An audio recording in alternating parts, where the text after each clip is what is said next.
Mais uma vez, graça e paz, Igreja do Senhor.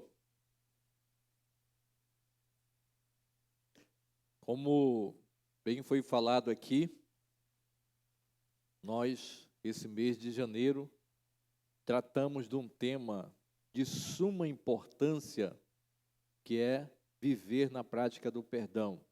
É preciso viver na prática do perdão. E para esse ano, ou a partir desse ano, o Senhor colocou no nosso coração o propósito de a cada mês nós trabalharmos um tema. E ao orar e pedir a orientação do Senhor para que Ele nos desse um tema, o Senhor nos mostrou que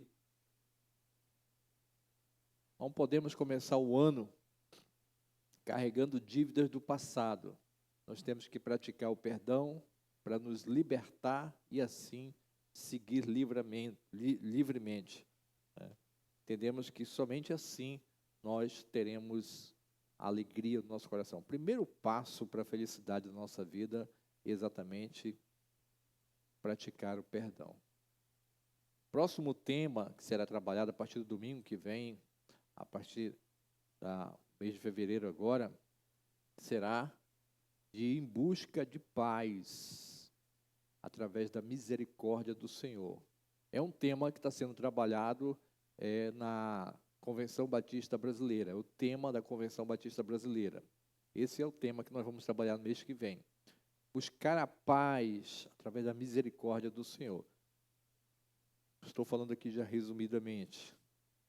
Mas hoje, encerrando essa última pregação em cima desse tema tão importante da prática do perdão, nós vamos encerrar com chave de ouro o culto da família. O último domingo nós trabalhamos o culto da família e nós vamos trabalhar esse título dessa mensagem de hoje dentro do foco do perdão, tá?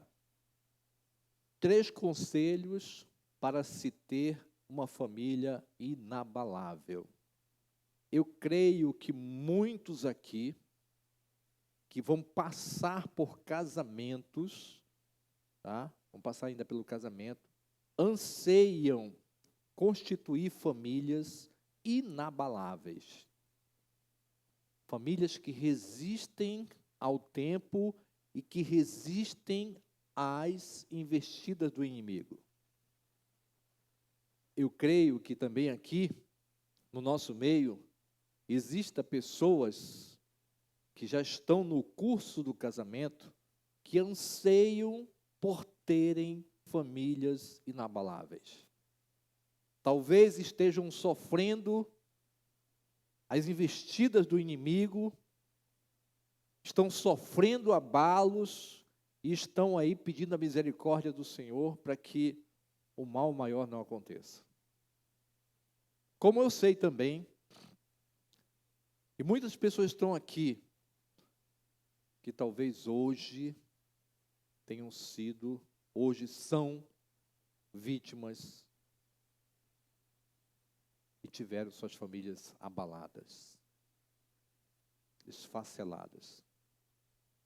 Que essa mensagem chegue até o teu coração, que a palavra do Senhor possa falar ao teu coração. E essa noite nós possamos sair daqui diferentes da maneira que nós entramos. Que Deus nos abençoe. Famílias inabaláveis. 3 conselhos para se ter uma família inabalável.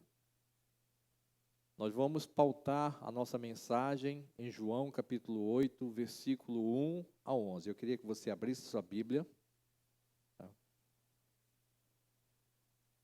Nesse texto, João 8, do versículo 1 até o 11, é uma parte da Bíblia bem conhecida, quando trata da mulher que foi surpreendida em adultério. Mas nós não vamos ler o texto todo, porque durante a pregação eu vou citar os versículos todos. Então, nós vamos ler 2 vezes? Não. Eu vou ler somente um versículo aqui, tá? Para que você entenda, talvez você não tenha se situado ainda, mas para que você entenda que texto é esse, que é conhecido através desse versículo, o versículo de número 7 aqui que eu vou ler, não precisa você ficar de pé, mas é através desse versículo que esse texto é conhecido. Versículo 7 do capítulo 8 do Evangelho de João, a palavra de Deus diz assim: visto que continuavam a interrogá-lo, as autoridades religiosas interrogando a Jesus, ele, Jesus, se pôs de pé, se levantou e lhes disse, né, se algum de vocês estiver sem pecado, que seja o primeiro a atirar a pedra nela. Esse texto é bem conhecido, esse versículo é bem conhecido dentro da mensagem, da história que nós vamos tratar aqui. Vamos orar. Maravilhoso Deus, eterno Pai, graças te damos, ó Pai, pela tua onisciência, pelo teu poder. Pai, no nome de Jesus, que a tua palavra esteja hoje presente no nosso coração e venha trazer alegria para que, diante de nós, ó Pai, diante dessa palavra, nós possamos nos fortalecer em Ti, Senhor, tendo o direcionamento para nós daquilo que nós precisamos para termos, ó Pai, famílias inabaláveis. Abençoa, Pai, a cada um aqui presente, é o que nós pedimos e agradecemos no nome santo de Jesus. Amém e amém. Amados, esse texto, como eu falei, é um texto bem conhecido, aonde fala de uma mulher que foi surpreendida em adultério, né? As autoridades religiosas levam essa mulher até a presença de Jesus para assim perguntarem para Jesus o que se fazer com ela, né? Na realidade, eles já sabiam, mas eles queriam ouvir de Jesus. Na realidade, isso era uma armadilha para terem um motivo de acusar Jesus, né? Então, ao meditar nesse texto, que começa no versículo 1 e vai até o versículo 11, a meditar versículo por versículo, Deus fala ao meu coração fortemente uma verdade do qual nós devemos nos apropriar. Uma verdade do qual nós devemos guardar no nosso coração, que traz para nós o entendimento daquilo que o Senhor vai falar aos nossos corações. Versículo 10, versículo 11, a palavra do Senhor vai dizer nesse texto: então Jesus se pôs de pé, aqui fazendo desfecho da história. Então Jesus se pôs de pé e perguntou: mulher, onde estão eles, os teus acusadores? Ninguém a condenou? Ninguém, Senhor, ela disse, declarou. Então Jesus: eu também não a condeno. Vá e abandone a sua vida de pecado.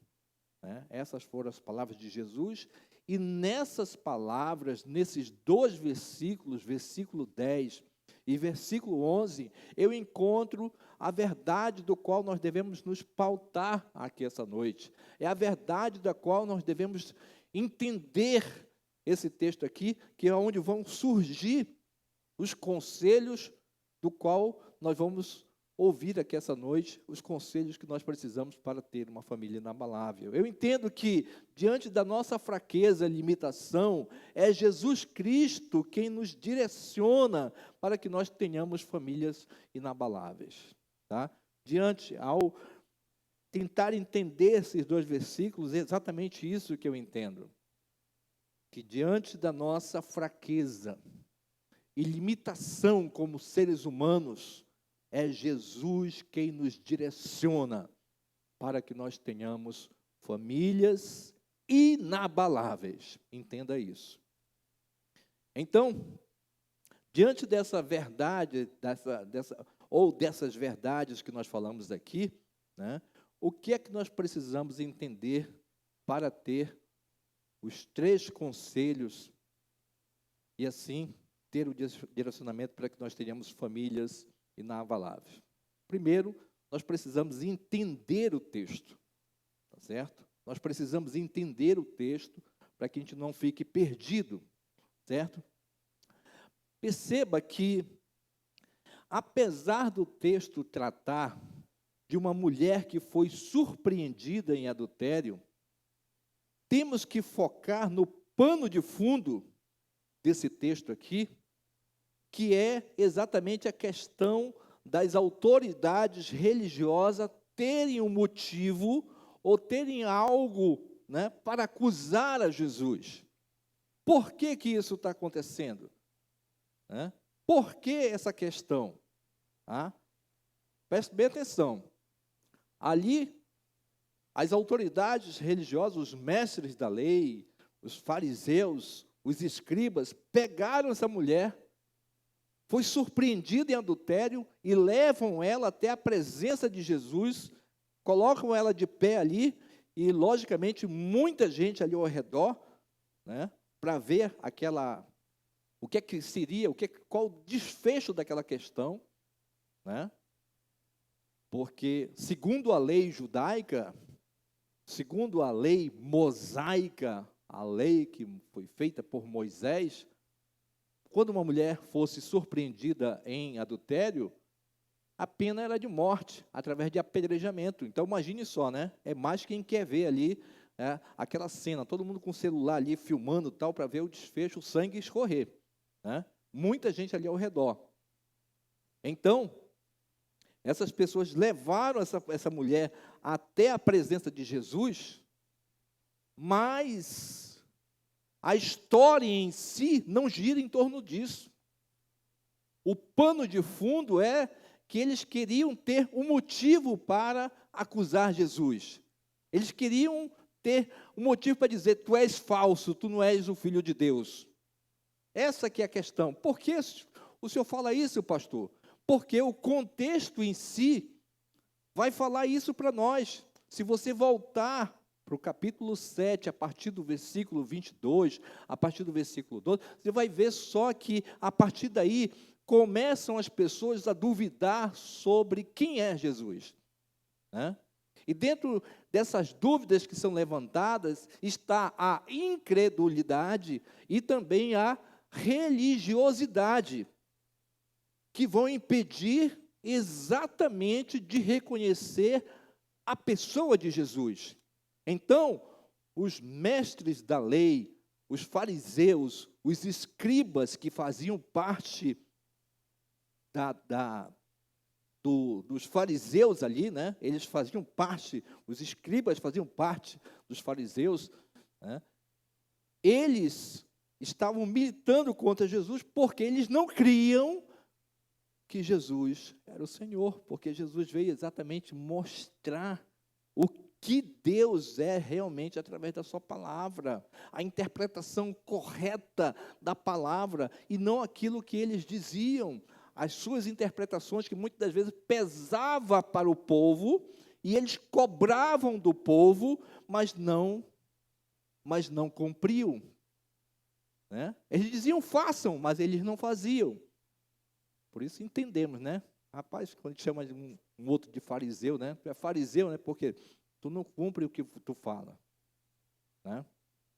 Então, havia essa questão, por causa da dúvida, por causa da incredulidade, por causa da religiosidade, surgiu essa questão aí. Então, eu queria que você entendesse que, por causa dessa intenção, que era o pano de fundo, ter algo para acusar Jesus, né?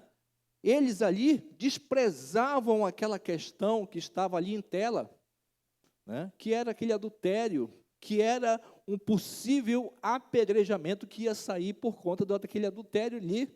A questão era séria, era algo que estava, uma vida em jogo, era uma família que estava para ser destruída ali, diante desse possível apedrejamento, né? Ou seja, a questão em si era muito séria, mas eles não estavam dando essa importância, porque o que eles queriam realmente era ter um motivo de acusar a Jesus. Então, você perceba aí, tá?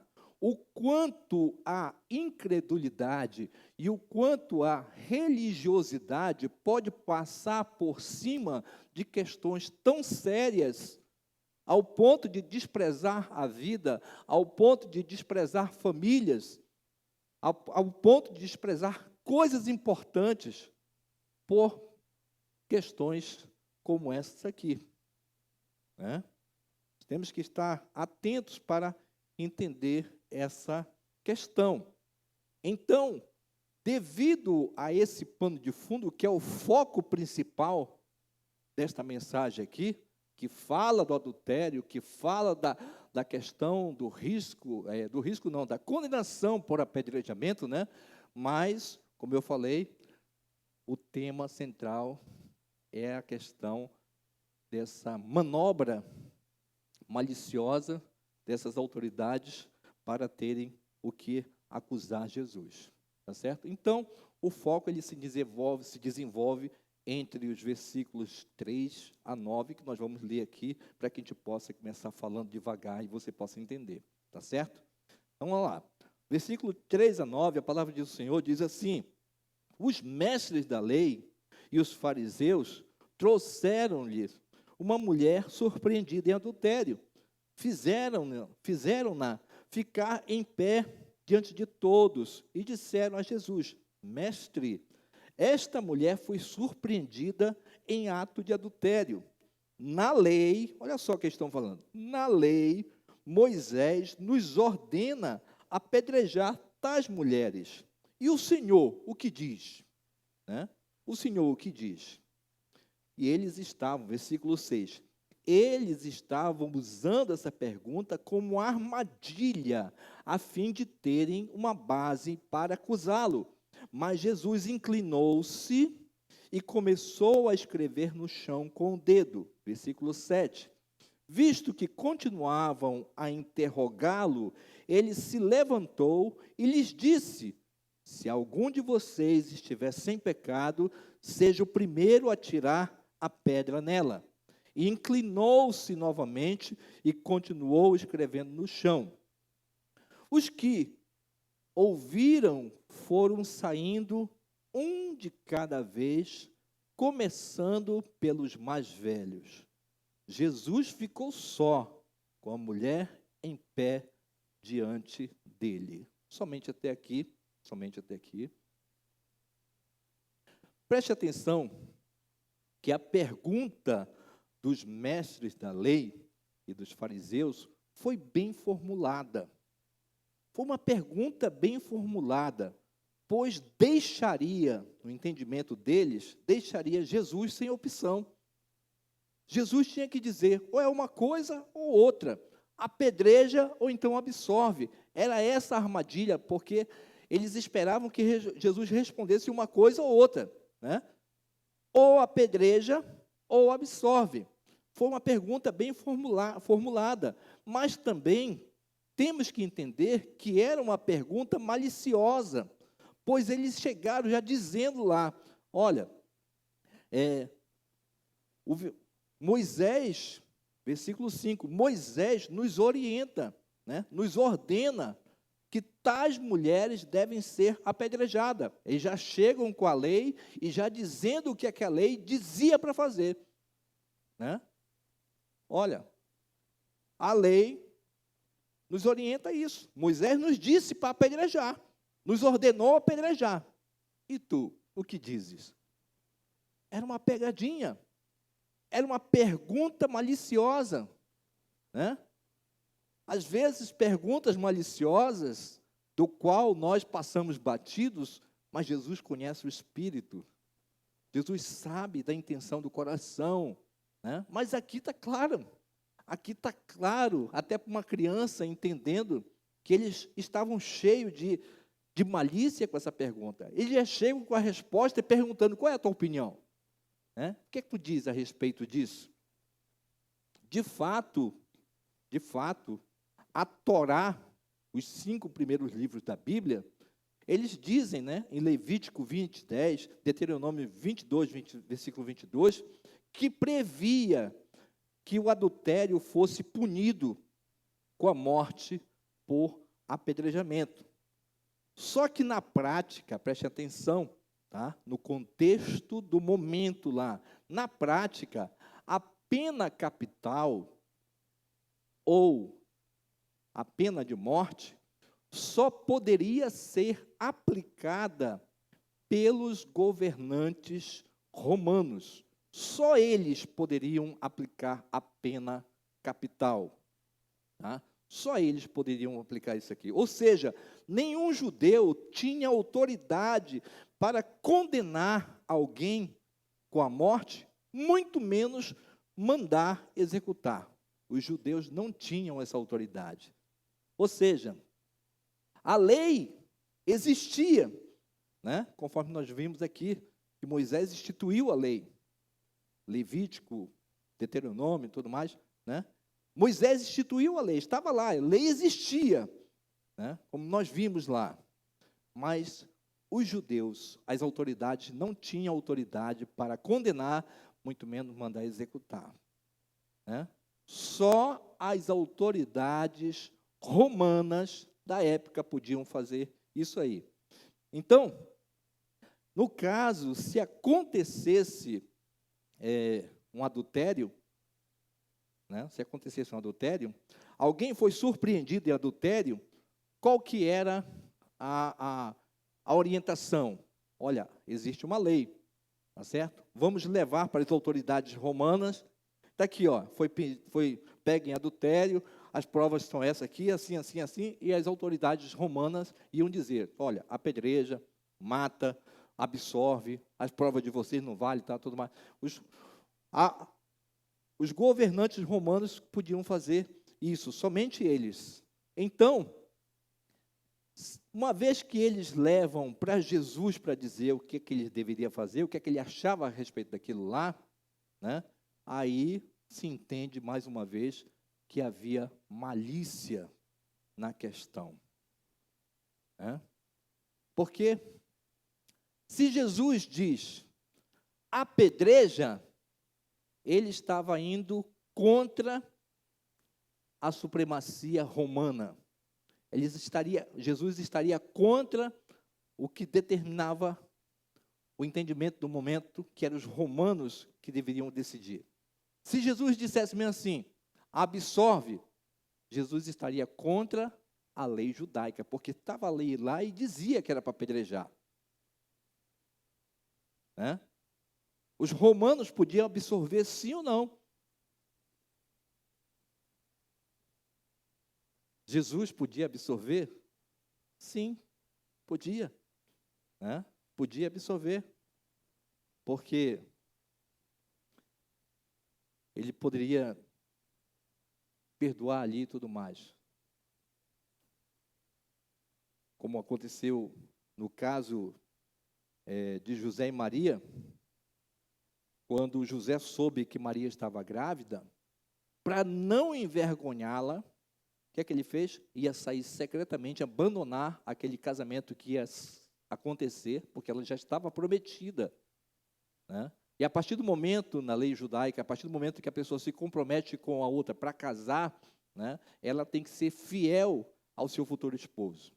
E aconteceu que Maria estava grávida pelo Espírito Santo de Jesus.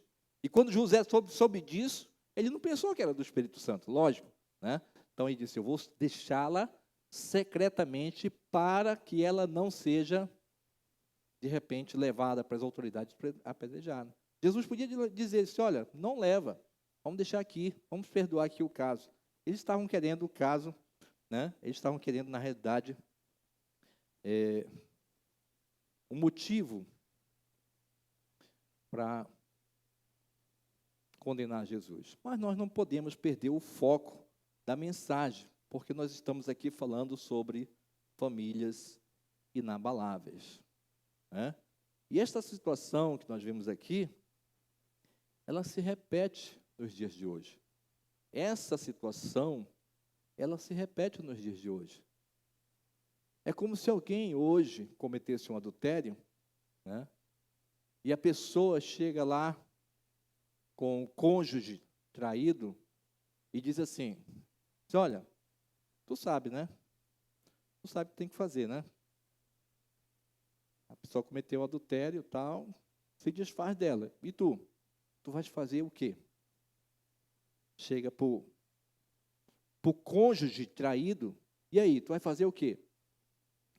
E a pessoa fica assim, poxa, existe a lei do mundo que diz isso aí, que nós devemos abandonar, porque, entenda, o apedrejamento, ele vai eliminar o problema, o pecado, mas vai eliminar também a pessoa que cometeu o pecado. Ou seja, não só o problema vai ser ali vingado, mas quem cometeu o pecado vai ter sua vida ali tirada. Ou seja, é uma família desfeita, é uma família que foi abalada. Então, essas coisas também acontecem nos nossos dias de hoje, né? E aí? Tu sabe, né? Cometeu adultério, e aí? Não pode mais ficar. E aí? O que é que tu diz? Fala para o cônjuge traído. O que é que tu diz? Aí diz, rapaz, o pessoal, a maioria diz, a lei tem que separar, tem que, né, divorciar, tem que fazer isso. Como se tivesse que apedrejar. Né? Porque se o cara diz, não vou fazer isso, os espectadores, aqueles que estão lá ao redor, vai dizer assim, rapaz, olha, eu cumpriria, eu terminaria, eu não ficaria, eu não aceitaria uma situação dessa. Então, essas coisas nós temos que entender que elas acontecem nos nossos dias de hoje. E que nós temos que entender é ver que o apedrejamento aqui nessa questão era por conta do adultério. Mas também que nós devemos entender que o apedrejamento que põe fim em muitas famílias, o apedrejamento por causa do adultério, o apedrejamento também tem colocado fim em muitas famílias por outros motivos. É verdade ou não é? Porque as coisas hoje parece que perderam sentido. Famílias inabaláveis, família inabalável não se vê mais. Não está nem em extinção, foi extinta. Eu lembro que a minha mãe apanhava praticamente do meu pai. Meu pai era viciado em jogo, chegava em casa depois que recebia, 3 dias depois que recebia, liso, porque nunca ninguém se fez riqueza em cima de jogo. E quando ele vinha liso, as contas do mês passado se acumulavam com a conta do mês e não tinha dinheiro para passar o mês, entendeu? E, logicamente, minha mãe brigava. Logicamente, minha mãe falava, e ele não queria ouvir, porque o errado nunca quer ouvir, né? Às vezes partia para ela para agressão física, e eu, como filho mais velho, tentava separar ali, né? E eu, na minha santa inocência, dizia, mãe, a senhora não precisa passar por isso. Ele é funcionário público, né? Se a senhora se separar, se divorciar, a senhora vai ter a pensão, que já vem descontada dele, e a senhora vai ter um pouco, porque é melhor ter um pouco do que nada, e sofrer essa humilhação, dizia para a mamãe, e a mamãe disse, não. A minha mãe me ensinou, ela falando para mim, minha mãe me ensinou que uma vez que eu casei, eu tenho que ir até a morte com o meu marido. E assim ela fez. Foram 45 anos de casamento, que não foram os dias que ela queria, mas eu confesso que depois que ele morreu, todo dia, todo domingo praticamente ela chora sentindo a falta dele. Famílias inabaláveis não está em extinção. Famílias inabaláveis já não existe mais. Porque as famílias que hoje se constituem, eu posso dizer isso com toda a autoridade, de conhecimento de causa, de participar de casamento, tanto na Constituição Civil como em outras, a mesma facilidade que se constitui uma família, se regulariza um casamento, na mesma facilidade se desfaz. Se apedreja por causa do adultério, bota um fim na família. Mas também por outros motivos. Pastor, é muita mentira, pastor. Não aguento mais. Apedreja. Pastor, você não sabe, pastor. Eu já não suporto mais, porque todas as vezes ele toma banho e deixa a toalha molhada em cima da cama. Não aguento mais. Apedreja. Pastor, se eu sabia que ela não lava suas calcinhas, apedreja. Pastor, se eu sabia que dos 30 dias do mês, ela passa com TPM 35 dias, apedreja. Pastor, se eu sabia que ele ronca demais, apedreja. Pastor, ela não cuida dos meninos, não educa os meninos, apedreja. Pastor, não faz comida em casa, tem que comprar comida fora, apedreja. Pastor, é um mau humor grande, quase que sempre, apedreja. Pastor, eu vou para a igreja, ele não vem, apedreja. Pastor, bebe demais, pastor, tenho falado, mas não sai da bebida, apedreja. Pastor, quando dorme, fala sozinho, apedreja. Apedreja. Pastor, incompatibilidade de gênios, apedreja. Apedreja. Amado, eu não estou brincando aqui, nem estou falando frases para vocês rirem. É a realidade de hoje. É a realidade de hoje. Por que que vai apedrejar? Não aguento mais. Para mim, já deu. Apedreja. Muda de humor muito facilmente, pastor. Não dá mais. Apedreja. Apedreja. Não gosta do que eu gosto, pastor. Apedreja.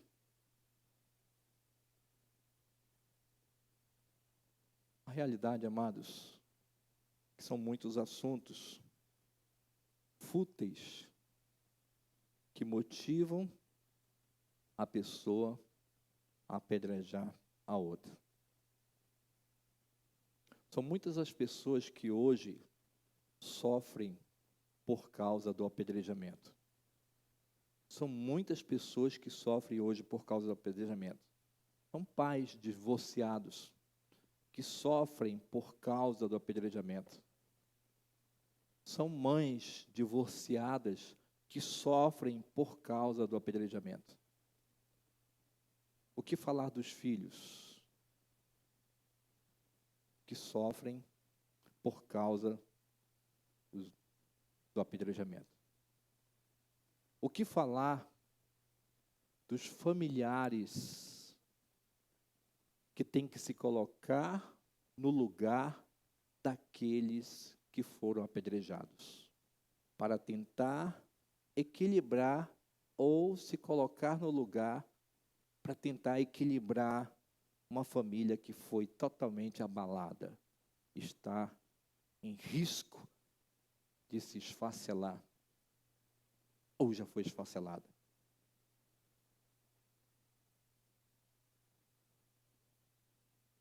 E o coração de Deus? Diante de situações como essa, que por nada, muitas pessoas hoje têm apedrejado outras pessoas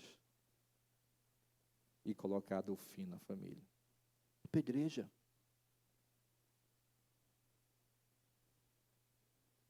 Não é essa a vontade de Deus para nós. Não é essa a vontade de Deus para nós.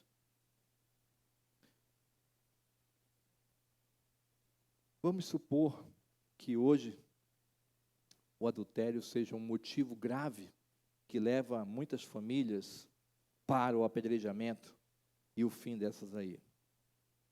Né? Mas, como eu falei, nem esse é o motivo de se ter famílias destruídas por causa disso. Não é essa a vontade de Deus. Se você ler Mateus capítulo 19, versículo 6, diz a palavra de Deus, o que Deus uniu, a palavra, na minha tradução, Nova AVI, diz assim, o que Deus uniu, ninguém separe. Ninguém separe. E diz aí Jesus orienta, diz, olha, muitas vezes vocês divorciam por causa da dureza de coração de vocês. Moisés ordenou dar carta de divórcio por causa da dureza do coração de vocês. Mas voltando para o tema, tá? Voltando para o texto. Então foi perguntado, versículo de Jesus, foi perguntado para Jesus, e o Senhor o que diz? Né? E o versículo 6 diz que Jesus se inclinou e começou a escrever no chão. Versículo 6. Versículo 7 diz, visto que continuavam a interrogá-lo, né? Perguntaram para ele, Senhor, o que faz? Né? Jesus se inclinou e começou a escrever no chão com o dedo. Mas, visto, versículo 7, que continuavam a interrogá-lo, Jesus se levantou e lhes disse, se algum de vocês estiver sem pecado, que seja o primeiro a atirar a primeira pedra nela. Jesus respondeu, deu a resposta para eles, não a resposta que eles queriam, apedreja ou absorve, mas Jesus respondeu exatamente conforme a lei ordena. Cometeu o pecado, apedreja. Seja o primeiro a apedrejar, né? Você está ciente disso? Que seja o primeiro a apedrejar. A verdade que Jesus está colocando aqui, ele não está se baseando na questão da justiça, mas na questão da moral, né? A lei ordenava realmente, cometeu o pecado, cometeu o adultério, apedreja. Mas só poderia apedrejar ou mandar apedrejar aquele que moralmente pudesse fazer isso. Por isso Jesus falou, aquele que está sem pecado, Jesus não fala nem assim, aquele que está sem pecados, ele não fala isso. Ele ainda vai lá embaixo, aquele que está sem pecado, atire a primeira pedra. O que é que Jesus quer nos dizer com isso? Amados, ninguém aqui, nem eu, nem você, nenhum de nós aqui, temos autoridade para apedrejar ninguém, seja por adultério, seja por mentira, seja lá qual for o motivo. Nenhum de nós aqui temos autoridade para apedrejar ninguém. Nenhum de nós. Nenhum de nós. E aqui nós nos deparamos com essa verdade, a verdade central desse texto. Quem de nós pode ter autoridade? Ela cometeu adultério, ele cometeu adultério, apedreja, destrói a família. Quem de nós tem autoridade para apontar para alguém e julgar alguém e dizer assim, olha, a Bíblia diz que todos nós somos pecadores. Todos nós somos pecadores. Se nós dissermos que nós não temos pecado, nós estamos mentindo. Então, nós, na condição frágeis, pequenos, miseráveis, limitados que somos, na nossa limitação, na nossa fraqueza de pecador, nós não temos autoridade para apontar para ninguém e dizer, apedreja. Ela cometeu adultério, apedreja, mas quantas vezes nós mentimos? Ela cometeu tal coisa, ele cometeu tal coisa, apedreja, mas quando muitas das vezes nós estamos cometendo outros pecados, e a palavra de Deus é bem clara, que aquele que rouba não pode apontar para o outro e dizer que adultéria, aquele que adultéria não pode apontar para o outro dizendo que rouba e tudo mais. Nós não temos autoridade, Jesus está falando isso. Quem aqui estiver sem pecado, atire a primeira pedra. Jesus respondeu conforme a lei. Jesus respondeu conforme a lei. E se inclinou novamente e continuou a escrever no chão.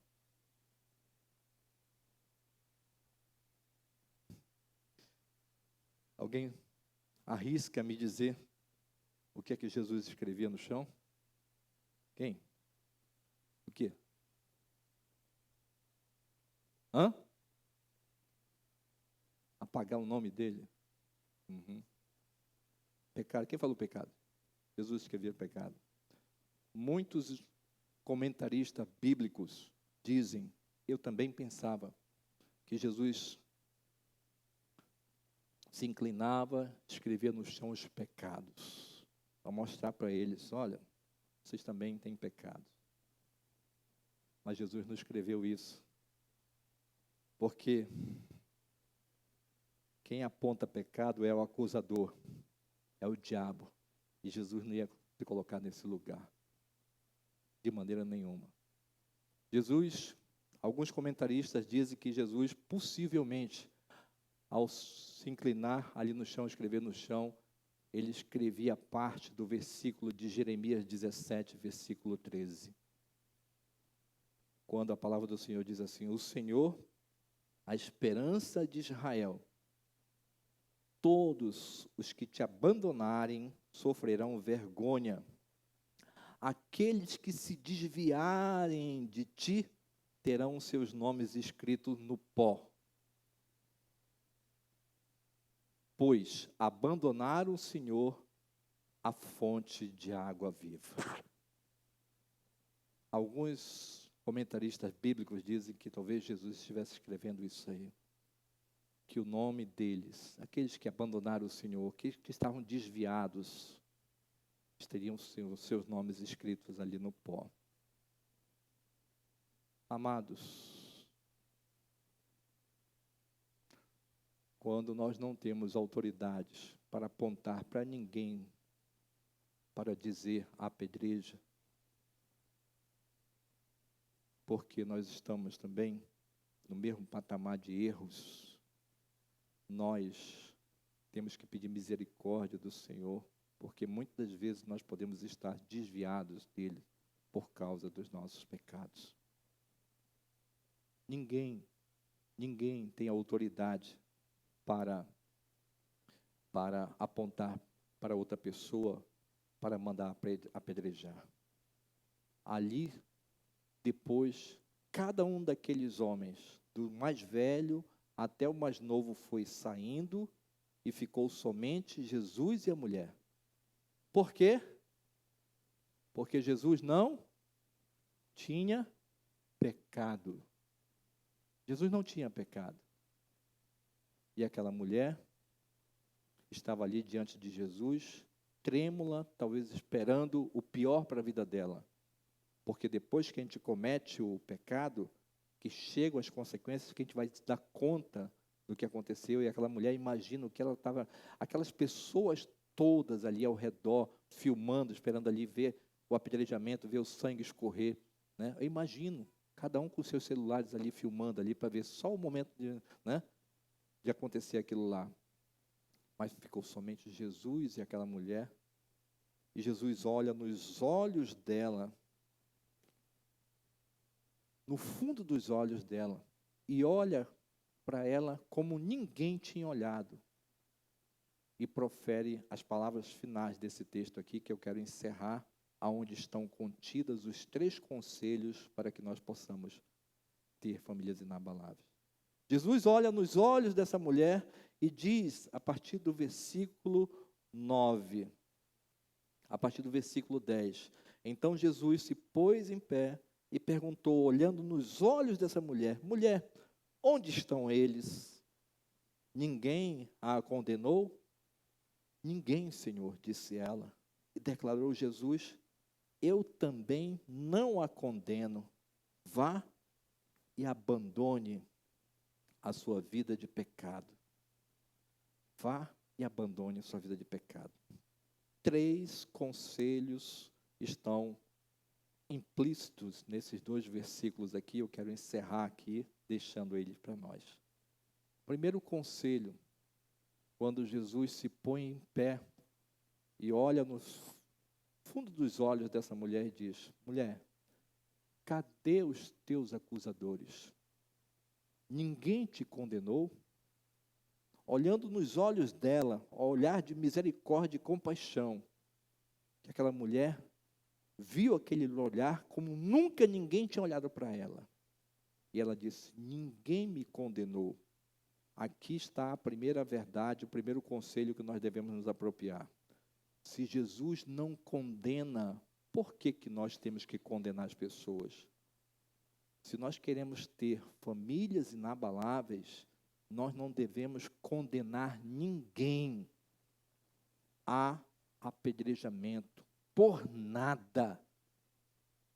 Nem que seja o adultério 10.000 vezes cometido pela mesma pessoa. A palavra do Senhor Jesus diz que nós devemos perdoar sempre. Então não importa se para nós cometer um adultério que é grave, ou uma mentira que é tão banalizada hoje, tudo é pecado diante de Deus. Não condene, para que nós possamos ver famílias inabaláveis. Não condene. Jesus não condenou, por que nós temos que condenar? Segundo o conselho que está implícito nessa palavra aí, Jesus olhou para ela: ninguém te condenou, nem eu te condeno. Ou seja, os pecados dela também estavam perdoados.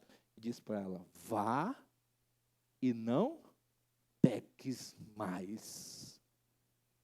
Vá e volte aqui para a sua casa, restitua a sua família, restaure a sua família e não peque mais. Segundo o conselho que Jesus nos dá, não peque para não destruir a sua vida e a sua família, mas busque sempre restaurar a sua vida, pedindo perdão para Deus dos seus erros cometidos.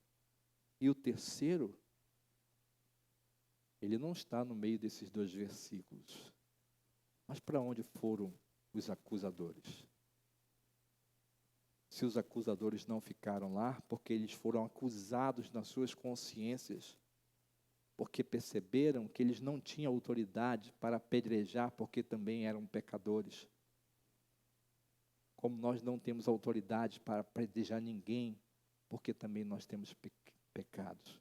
Terceiro conselho, que todos nós sempre devemos estar aos pés de Jesus para pedir perdão todos os dias pela nossa vida, que possivelmente nós possamos ter cometido pecado, se é que nós queremos ter famílias inabaláveis.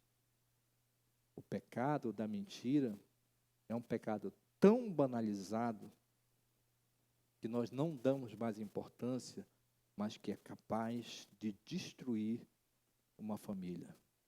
Se nós queremos ter famílias inabaláveis, nós devemos estar todos os dias conscientes que temos que pedir perdão pelos nossos pecados, se nós queremos ter famílias inabaláveis. Eu quero orar pela sua vida, queria que você curvasse sua cabeça, fechasse seus olhos.